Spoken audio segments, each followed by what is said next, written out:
My name's Jeff Walden. I work for Positive Action Cleaning, and we clean the heavily trafficked urban areas of downtown Portland, Pioneer Courthouse Square, and the West End District, which is down near Burnside and the 405.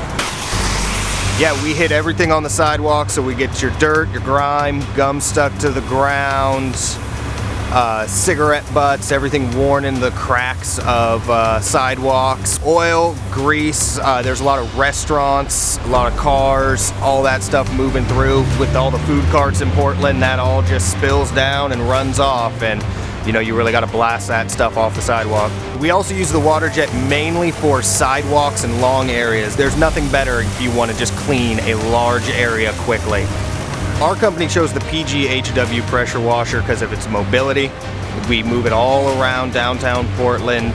The hot water's great for us to be able to just blast everything out, move to the next location, and keep on cleaning.